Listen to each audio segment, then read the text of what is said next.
built entire financial plans, careers, and identities around timelines without ever being able to see one of the most important biological systems shaping them. For decades, women have been asked to make decisions about family, work, health, and money with incomplete information about their own bodies. Not because the means to understand it didn't exist, but because it wasn't visible. It wasn't researched. And as a result, there are so many implications and health outcomes that appeared random. And so even if we could name what was happening on the surface, the medicine certainly wasn't actionable. So in short, we've been planning lives around something we couldn't see, around a body that works, but we couldn't fully understand why or how. This invisible system very much exists in our own bodies and our day-to-day lives. But until my guest today asked the question, how can we leverage all of this data to create knowledge and impact at scale?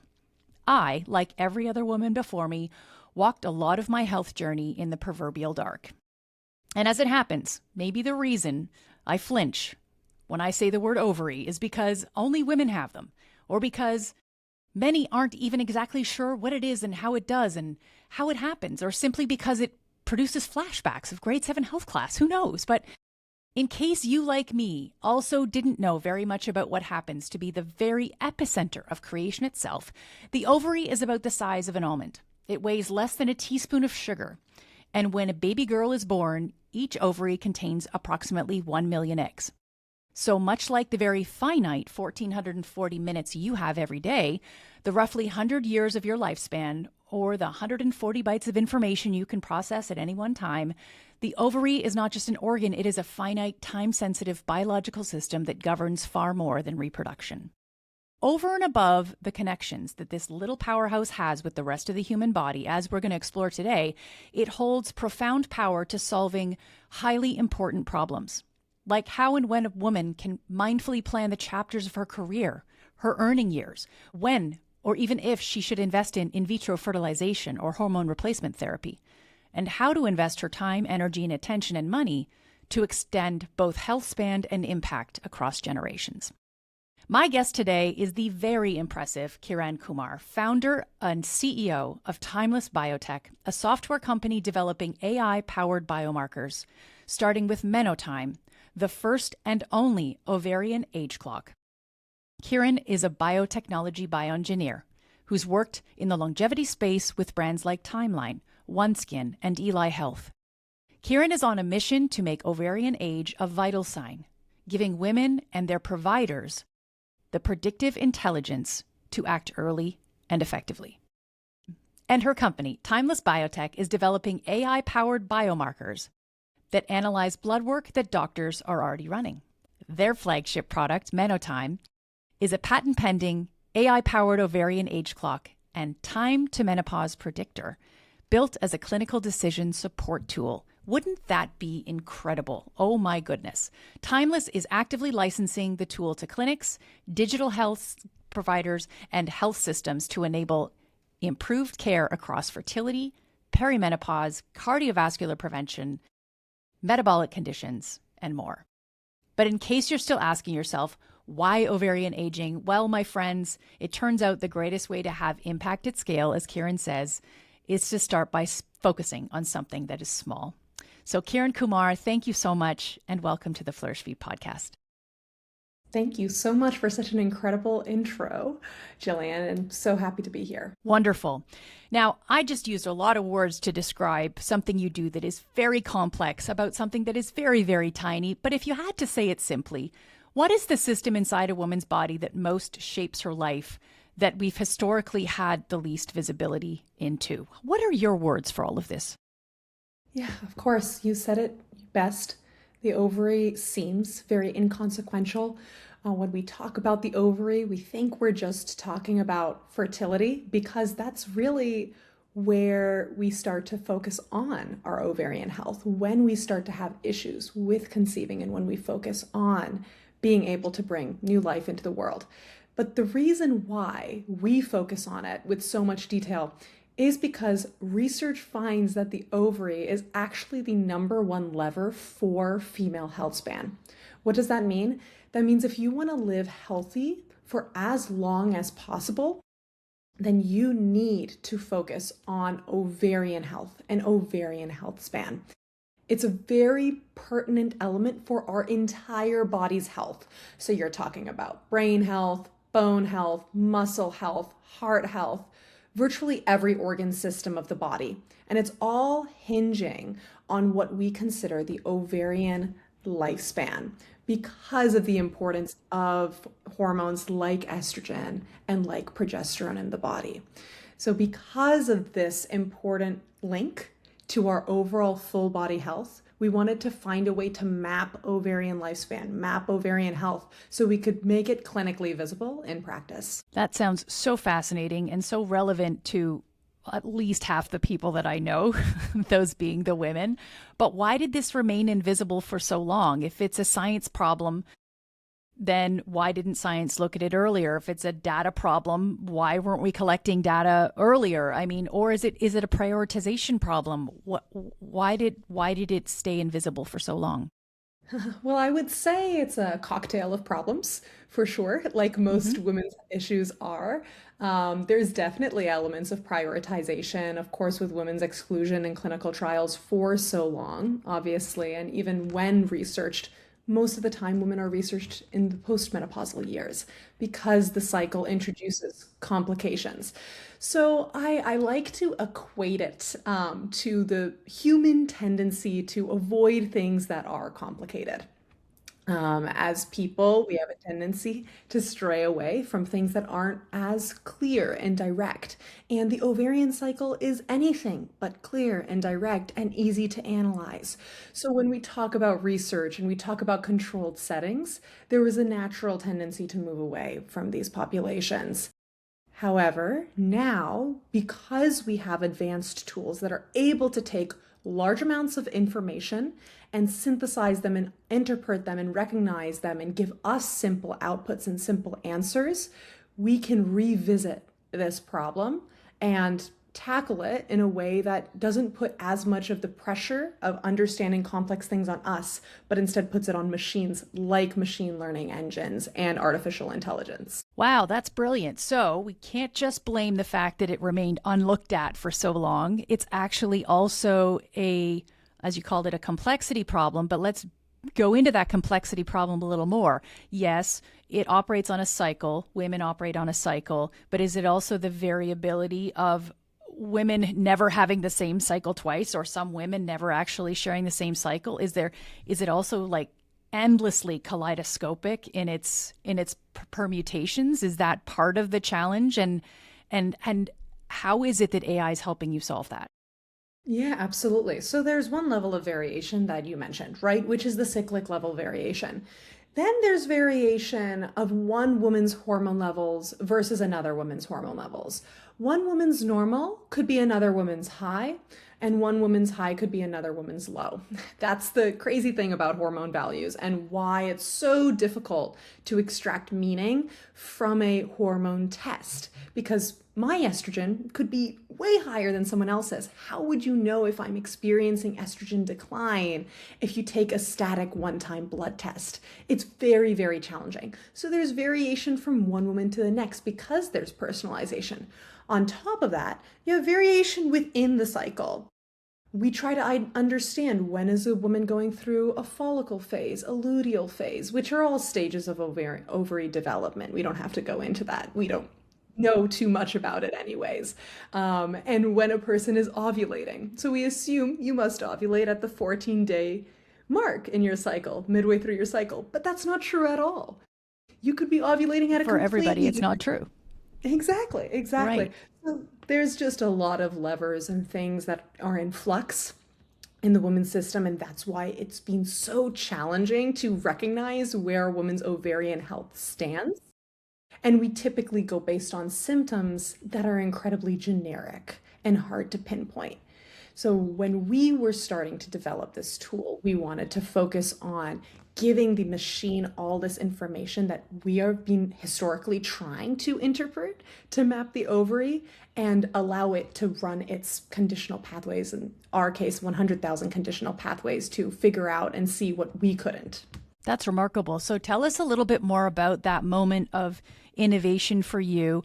I would love to know the moment when you had the aha of what it is you were going to be solving for. Like, this is going to be my life's purpose. I now know it. But also, um, what were the ingredients you were working with that you started with? And then I want to talk a little bit about the things that those ingredients are helping you solve for. Because I remember us talking about this before. It was a particular data set that you had that was unique, that was never before had been gathered. But tell me the story of how we got to here, and then where we're going. Yeah, absolutely. I can tell you my origin story. It's definitely a long arc, and it took a long time to get where we are today. I'll say that for sure. At the beginning, I came at this problem from two main angles. One was from the longevity perspective. I spent a lot of time in the longevity space, which is largely focused on being able to maximize health span. So, how long can you live healthy for? And that's where this real incredible statistic that really puts things into perspective kind of threw me off, which tells us that women, while we do live longer than men on average, spend 25% more of our lives in poor health. That means yes, so That's even a big number. that's a big number. And you can see it when you observe in the population that a lot of women are dealing with a crippling or chronic condition, especially in later years, especially post-menopause. And when I spoke to more and more women going through that transition or who had gone through that transition, I heard them describe it as genuinely a second life. In many cases, they couldn't really recognize themselves during that time. And it really started to put things into perspective because I was looking at all these different longevity protocols, all these women who were doing all the right things. They were doing the intermittent fasting, they were doing the exercise right, they were following all of these protocols that we were promoting in the longevity space, but then getting hit by this transition. And it seemed that all of that work that was dedicated to helping them live healthy for as long as possible was not really fructifying for them. It was this transition was acting as like multiple steps back. And then I started speaking to more experts in the space, and that's when they really drew my attention to the importance of ovarian lifespan for female longevity, which was not being focused on in the traditional longevity space that was looking more at male data. So that's really what drew my attention in this space, and my background working with machine learning, which is the second angle, Yes. and technical know-how is how I was able to kind of piece those two things together. That is absolutely remarkable. So this disconnect that happens, people have invested the right amount of time and energy in their health, in their exercise, in their nutrition habits, and then they're hit with this moment at menopause where they are unable to recognize themselves. Is there anything like that happens in the male body, or is this ovarian aging thing very, very unique as a problem to be solved for the second half of life? It's an incredibly unique problem. We don't see a system that has this much importance in this type of behavior in a man. However, I can give the comparison. So, what would be analogous to menopause in a man would be andropause. So, it's the steady decline of testosterone throughout a man's life. And if you see graphs, I obviously can't capture the essence of what we can see visually, but if you see graphs that show the steady decline of testosterone in a man's life starting at around age 30, it's very steady. It's very constant, it's very consistent. And obviously there are ways for men to supplement testosterone because they will have symptoms that arise over time. They'll just gradually become more prevalent. Whereas you look at a graph of a woman experiencing menopause, and you have obviously the ovarian fluctuations of all of these ovarian hormones. So you got estrogen throughout their premenopausal years. And then you've just got this huge chaotic period that can last for up to 10 years, which is considered perimenopause, where things really just go completely out of whack. And then boom, it completely declines. So a postmenopausal woman in many cases might actually have less estrogen than a man. because of how significant that decline is. And Wow. also, one thing to mention that while women are experiencing perimenopause and menopause, they're also having that similar decline of testosterone in their body as well. So there, Really? Right. yes, exactly. And what we fail to recognize in this space is that even though we as women, like we consider our prevalent hormone estrogen, we actually have more testosterone than we have estrogen. It's just we never realize that with our blood tests because of the unit conversions. Wow. You know what? And it's so funny how I equate the one word with women and the other word with men. And it hasn't really occurred to me, not only do we have all of them, because I'm sure men probably have some amount of estrogen. Am I Yes, right in yes. that? Like it's just a proportionality thing, but that we could actually have more of the one thing than they than they do, or at different points in time we could have absolutely none of either one of them, and that variability of how we experience hormones is so much dramatically different than theirs is. So now I want to talk a little bit about the earlier part of life, and then I want to talk about what it is that this is showing you as it relates to other systems in the body, because obviously if you go through this maelstrom of wicked volatility only to be finishing at an area where there are no more hormones, there's going to be an impact on those other systems. But let's start with what you're learning from data in the earlier part of life. I imagine you probably are gathering data from people who are premenopausal, who might even be younger, and they're looking to understand their hormone footprint for other life decisions. What are you learning from women who are in sort of the menstrual phase of life as opposed to the peri or the menopausal phase of life? And is that helping inform anything about those later stages, or maybe even inform healthcare decisions pre-menopause? Yeah, absolutely. So we are focused on the premenopausal and perimenopausal population because our tool is all about predicting your final menstrual period, so predicting your age of menopause, and using that to ascertain your estimated ovarian age. So the reason we are doing this and focusing on this is because we generalize a lot based on chronological age in women's health, especially with things pertaining to fertility. If you ask many physicians, like, where do I stand? How much time do I have left? Should I freeze my eggs or should I be considering IVF? In many cases, they'll ask you how old you are and just have that as a rule of thumb to go with.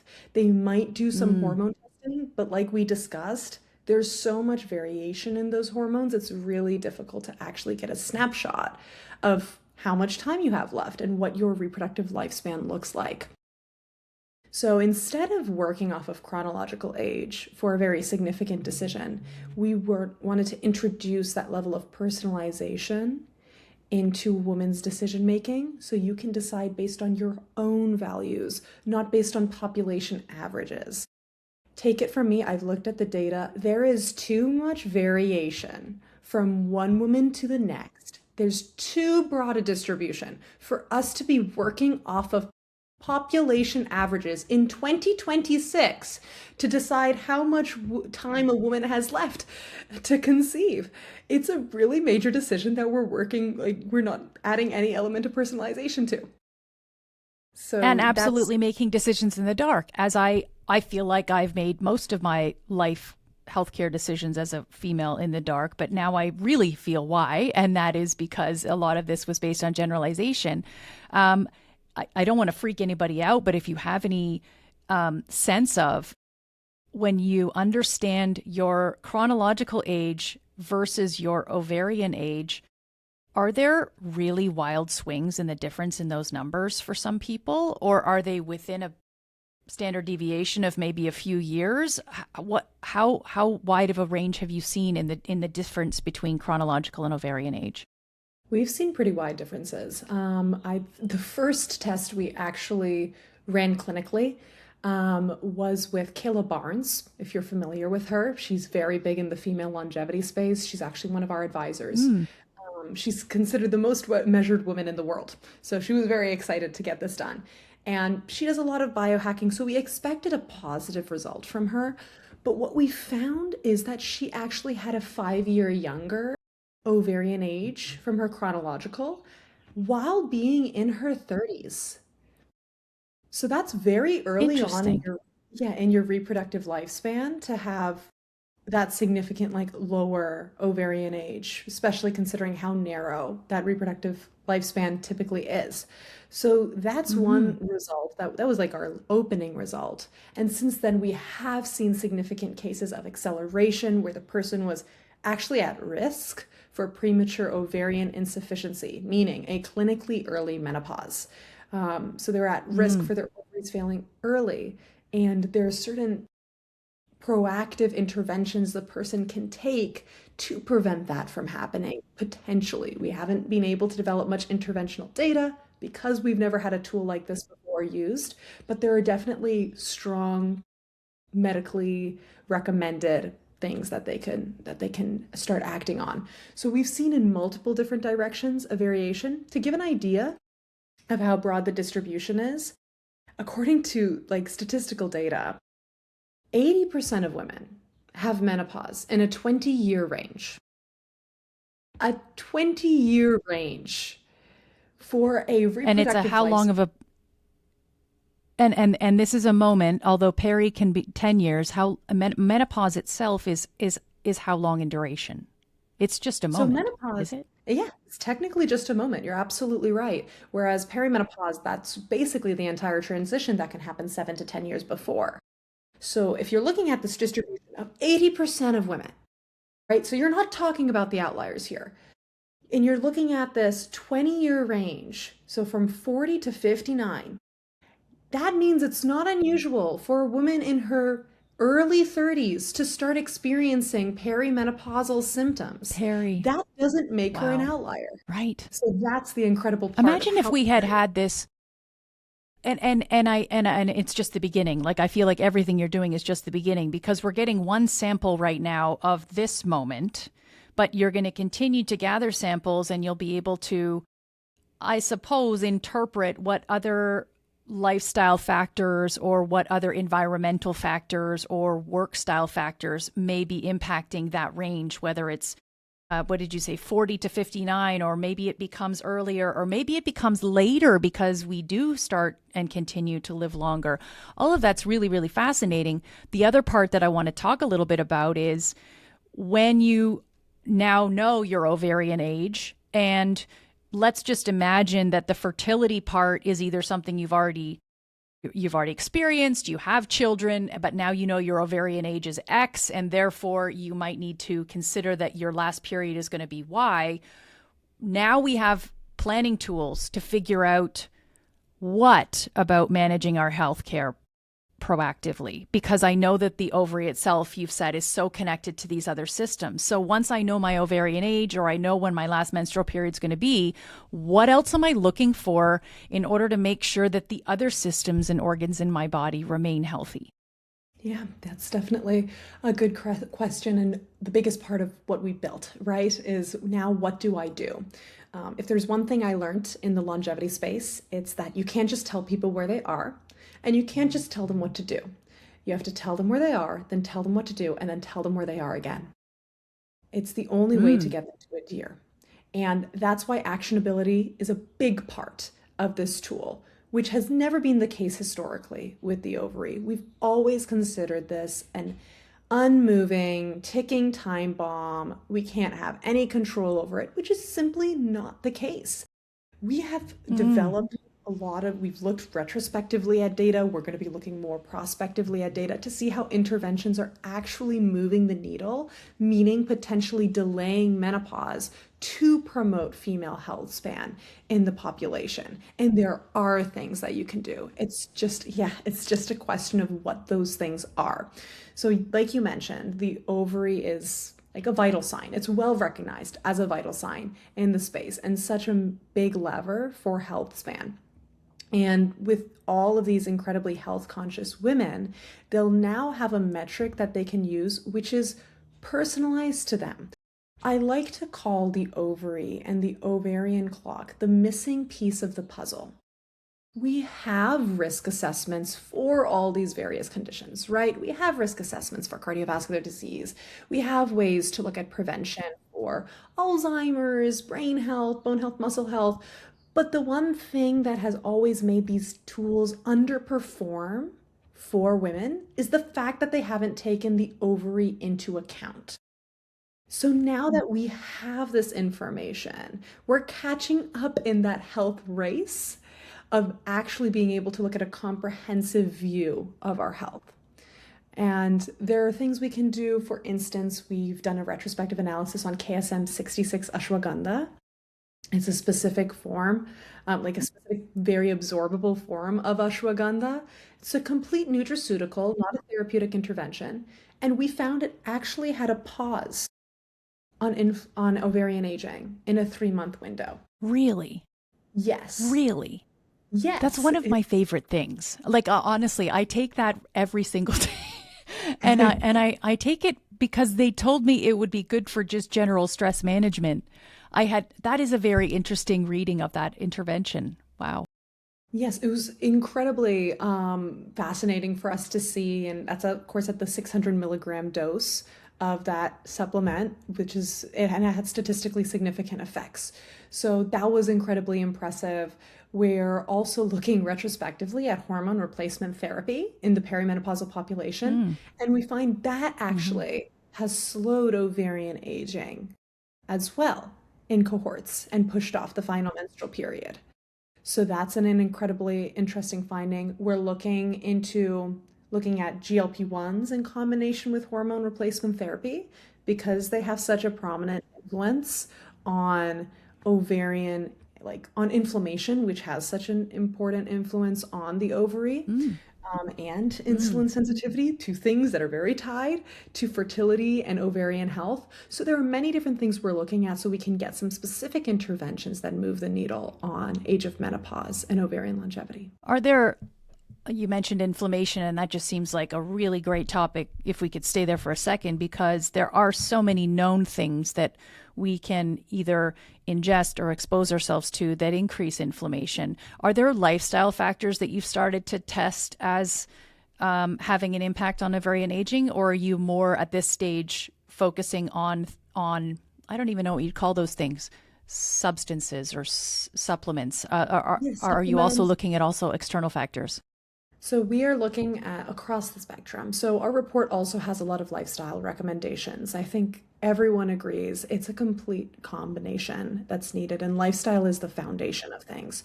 So obviously you have your therapeutics, your nutraceuticals, and then you have these lifestyle recommendations. For instance, you have your standard ones: stress, sleep, right? But are these improving sleep, is that actually something you can do yourself, or is your ovary and ovarian decline influencing your ability to get sleep? The first complaint that women have, which they don't know is the beginning of the perimenopausal transition, but it is getting 1 hour less of sleep because they can't stay asleep for that full period of time. And the reason So it's the midnight waking up. It's the waking up. Yes, it's the waking up at midnight. It's the waking up an hour earlier than you usually do and just not being able to go back to sleep. Like that early symptom is actually directly linked to a decline in melatonin. So early on in our lives, yes, melatonin starts to decline. And this is what starts the cascade where FSH starts to increase, and then that disrupts ovulation and you get the progesterone decline and the estrogen decline. So that melatonin, yes. So with the lifestyle recommendations, the reason we're so careful is because in many cases you do sometimes need some help to amend some of those lifestyle factors like sleep and like stress. Like ashwagandha can help a lot with stress and sleep. Melatonin has great data for ovarian health, even for inflammation reduction and for helping women sleep throughout the night. So there's a lot that we can do to help you meet these goals that you've probably been trying to meet yourself, but there's a lot going on the inside that's hard to control. So take us a little bit into the actual structure of working with Timeless Biotech, because we talked earlier about how you're tests are now in clinics and it's being deployed across, in your case, I believe it's predominantly across the United States. Am I correct? Are there other countries that you're working in as well, or predominantly United States? Just the United States for now. Just the United States for now, but probably hoping to make it up to Canada at some point so that people like me can also experience what you're doing. But what does it look like for someone to engage with Timeless? Is it through their family doctor? Are there clinics? Is this I don't even know in your country if it would be funded through public health care, or is it something that you're purchasing separately? How does one engage with this kind of practice to be able to make this part of their team? Yes, so for our early partners, we're partnered with some incredible physicians who have their independent practices. So these concierge clinics, and lots of them are incredibly focused on women's health. Some are just generally in primary care. We're also partnered with digital health platforms that are incredibly accessible.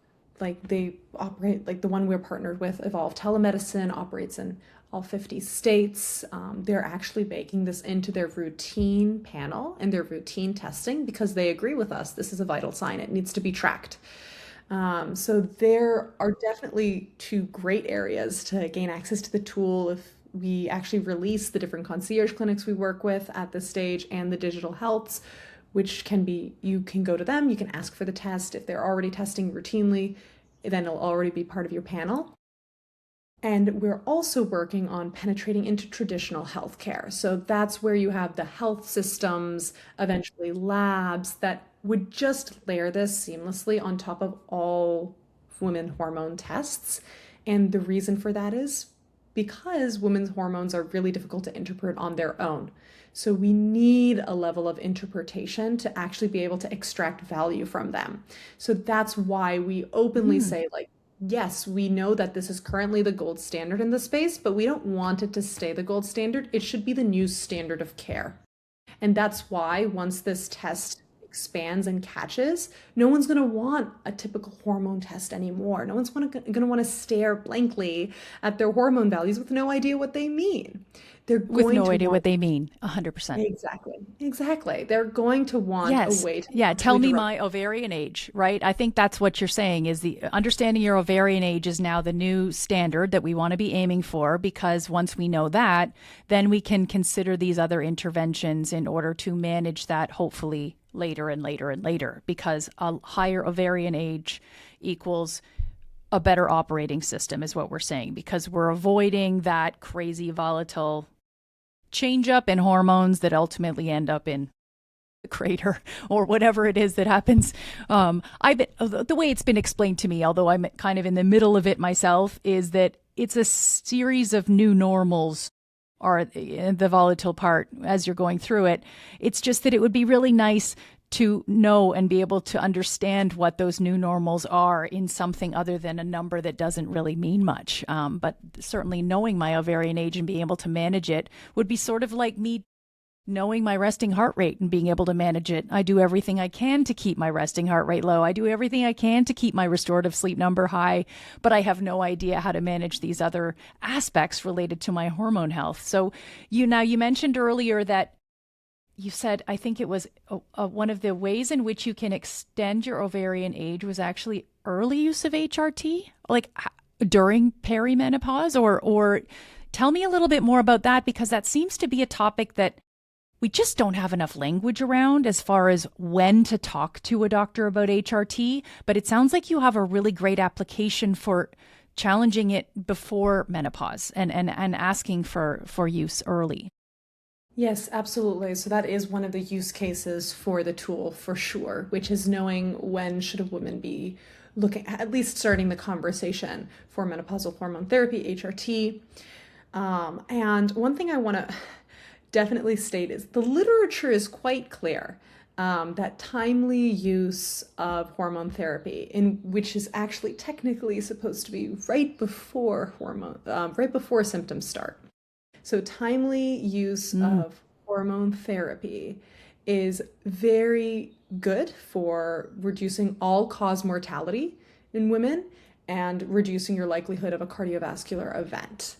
So cardiovascular disease is the number one killer of women. and that risk really spikes during that menopausal transition. So catching this Mm-hmm. on time, starting hormone therapy, ideally right before symptoms start. We'll get to how you can identify right before symptoms start clinically, is ideally what's going to protect your heart, protect your brain, protect your bones, protect your muscle the most. I like to reference this specific study that was done that actually found that a woman's biological age accelerates nearly 10 years in the first 6 months following menopause. Wow. Yes, and completely preventable with estrogen therapy. Wow. It's hard not to know, or sorry, I should say it's hard to know what part of the markers that I do follow. Again, this is just experience, anecdotal, Gillian talking here, but I imagine it's the same way for a lot of ladies. It's hard to know which points to follow because if my resting heart rate does start to creep up over a period of 6 to 8 months, and maybe I do start realizing I'm actually sleeping 7.5 hours now instead of 8.5 hours, all of that just feels like the frog in the boiling water, right? Like it's such a slow, insidious creep that you have no idea that something material is happening. So I guess if I were to have access to a timeless protocol, how frequently would I be testing my biomarkers to try and understand what is a material difference in that information versus what is just Gillian having a rough year?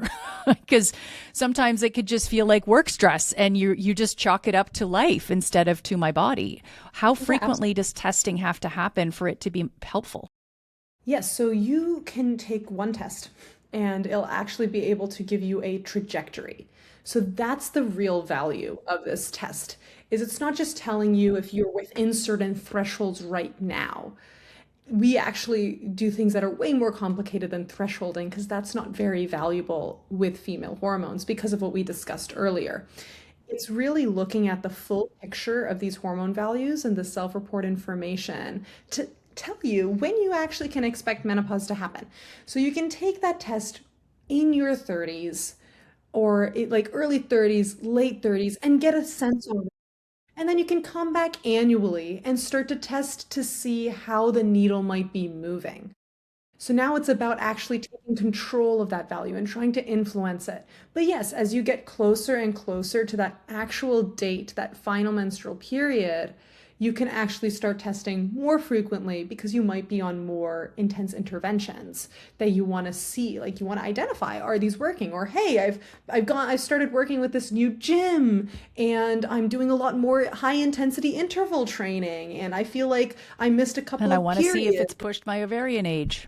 Yeah. Yeah. Exactly. Or has it Hmm. actually had the opposite effect because I've missed some periods, Sure. right? And so that's a Uh-huh. Right. What is the cause of this? Yes, yes. So then earlier you'd mentioned that the goal is to give you a precise timing of your last menstrual cycle. How how far in advance are you able to tell that? Because you said, well, we want to start you early so that we can give you a trajectory. But if I were 30 years old, you wouldn't be able to tell me now, would you? Or so would you would be able to tell me now, but I'd have an opportunity of like 20 years to be able to fix it. Is that what you mean? exactly, exactly. So we tell Okay. it to you now the same way when we test your cholesterol. That doesn't mean that's going to be your cholesterol at 50, right? It just Got it. means that you now have the ability to take control of this value and know what's actually driving your ovarian aging. We have a full section of the report dedicated to the model telling you what it used to produce your prediction, what actually drove your prediction, so that you know what to focus on and what you should genuinely stop or start in order to move the Totally. needle. Yeah, that's incredibly empowering and I really am so grateful for this talk today because I think I had so many still preconceived notions about what I think you called thresholding, which was, where are you at with no real helpful information about where you're going. Instead, you're really giving people an opportunity in advance to decide where to invest valuable resources to manage something far in advance. Like, hey, guess what? Your house is going to burn down 7 years from now. You have an opportunity to fireproof it. How would you like to consider investing a little bit of your time, energy, money, or attention in fireproofing your house? So I think that's remarkable. Now, in the people that you've worked with, I know you mentioned at first there was something, a lady that you mentioned who was like your patient one, but I'm sure you've had many other patients since then. What have been some of the really remarkable stories of change that have come out of knowing this information in advance, and maybe how did they run with it in a way that was so empowering for you and what it is that you want to do? So we recently launched, so we're really excited for that data to come in. So when we have that retest, Okay. yes, then we'll be able to see which direction people were able to move based on interventions. It's incredibly exciting because this is actually going to be the first ever interventional data in the space on menopause delay. And the reason it's the first ever data is because we've developed the first surrogate endpoint for the space. So surrogate endpoint, it basically tells us that you can test the same person and then retest them and tell them if they've made a difference on their menopausal age. You're not observing based on two different parties. That's not as valuable data in clinic. So definitely really excited for that to come out. And we're already doing some like extensive modeling to demonstrate how capturing this point in time, this stitch in time with ovarian aging and focusing on the ovary has incredible downstream effects on all the other elements of female health, including the leading killers and cost drivers in the nation and globally. So that is really, it really amplifies how because we have accessibility to things like hormone therapy and because we can actually start to move the needle on this vital sign, we are able to really efficiently tackle multiple different conditions where we usually don't have a drug or a therapeutic like hormone therapy that would possibly be able to do all of those things. It has to, like, that is the most That is really cool drug we have. That is really cool. And it also points to this last little transition I want to shift towards. You're not only an incredibly impressive scientist and engineer, but you're also a business person, right? You have started something, you have built something. And so now switching gears from female cycles to, let's call it sales cycles, you've had to really think about how to position what it is you've built, not only to solve problems, but also to generate a profit and remain viable. Otherwise, all of this science was for nothing. So now working within systems where, let's say the sales cycle is a 6 to 12 month sales cycle, knowing that you've got this incredible machine working for you, what does it take to earn trust in that environment? What have you learned as a business person trying to do science for humanity at scale? Yeah, absolutely. So I am a big, big believer of machine learning in healthcare as a whole. That's what I'm betting on right now. That's what everyone in Timeless Biotech is betting on right now. And the reason for that is healthcare is clearly faced issues, and the reason why many businesses have difficulty or don't even attempt to deliver things into traditional healthcare is because they believe that healthcare is too slow to adopt or doesn't ultimately make decisions that will add any friction into their workflows. So we heard that and quite simply thought that what if we made them a solution that didn't add any friction into their workflows and made their lives significantly easier? Brilliant. There would be no reason for them not to adopt us. So that's why when we say that Timeless Biotech is delivering AI-powered biomarkers into traditional healthcare, we're genuinely focused on creating these low-lift, seamless integration software tools that are analyzing blood work physicians are already doing to answer questions that they haven't been able to answer for their patients. So you're saving them that time. Yes, instead of sending a woman to another specialist because of all the symptoms that she's having that are associated with perimenopause, instead of women flooding the ER because they're having heart palpitations and they think they're having a heart attack, or instead of women getting given antidepressants and then coming back because the problem's not solved because they actually need hormone replacement therapy.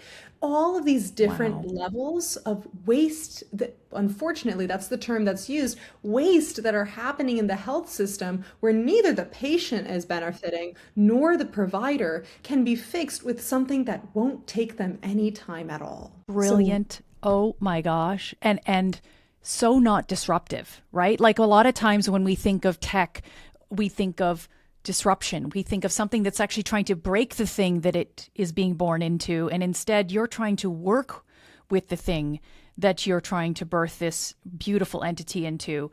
And I have to ask about this question too. I understand you've built an all-women team to do this. Did that happen naturally and organically? Does that speak to the way in which you're trying to enter the marketplace? Like there's so many great parallels here with who you are and how you're operating. Tell me a little bit more about your team. Yeah, absolutely.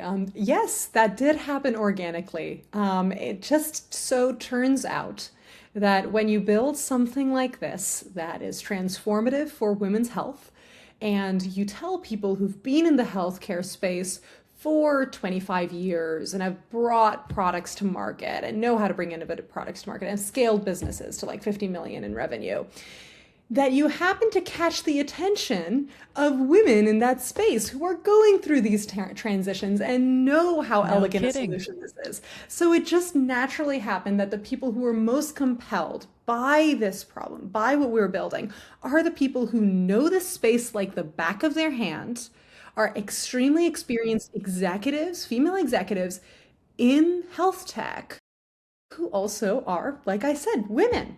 So they know the problem from both ends of the table. They can use it and they can sell it. So that's how we ended up building this incredible team, both on the technical side and on the sales side, that just really are passionate and driven, but also know exactly how to communicate to health systems because they know that money talks. Fantastic. Wow. I'm so excited. You guys are a group of powerhouse women. And for such a long time, we've all been asked to plan our lives without any of this being visible to us and without any kind of way of integrating knowledge of it into the system so it could help us. What you're building is just an incredible, life-changing opportunity for literally half the world. So thank you very much for that. I have one final question that I ask of everybody on the podcast this season, and it has to do with AI. And, you might have something to say about AI since it is really at the heart of a lot of what you do. But I'm curious, as a look forward now, I know you're using it on a day-to-day basis in your business, and it's obviously a huge part of how it is you're able to operate at the scale that you do. But looking ahead, what's another powerful or meaningful way that you can imagine using AI, either to maybe escalate the impact or create more impact or clarity for the people that you want to serve? Yes, absolutely. Absolutely. I think there are multiple different applications of AI and machine learning in health tech and in the space. And I don't think there's a bubble in AI and health tech. I'll say that quite clearly. I think there's definitely a bubble in horizontal applications of AI. We see a lot of businesses popping up in that space, but no one has even started to scratch the surface with the kind of things we can do with AI interpretation in the space. And that's what we're really betting on. That being said, this interpretation and analytics has given us so much insight into what's really driving ovarian aging and what really is at the crux of it. And the next step there is then to use these tools to identify different therapeutics and interventions and molecules that can really make a whole difference. So actual AI for drug development focused on this space and where we're actually leveraging AI interpretation that feeds into this AI drug discovery and AI molecule identification. So that's definitely something I think we are very interested in as well. I am very excited to watch you tackle that moonshot. I've been calling these things lately when people bring them up. That is a fantastic moonshot that you'll be aiming, and I have no doubt you will land it. It's so exciting. Huge props and massive gratitude to you for the work that you've done and you continue to do, because if we could see all the things that you're talking about, it will just give women and their partners and allies, right? A lot more intelligent data upon which to base their lives and how it is to invest in order to extend their longevity and their health span. So thank you very much. Thank you so much for joining me on the podcast today. I hope you have the most amazing day. Thanks so much, Gillian. Happy to be here.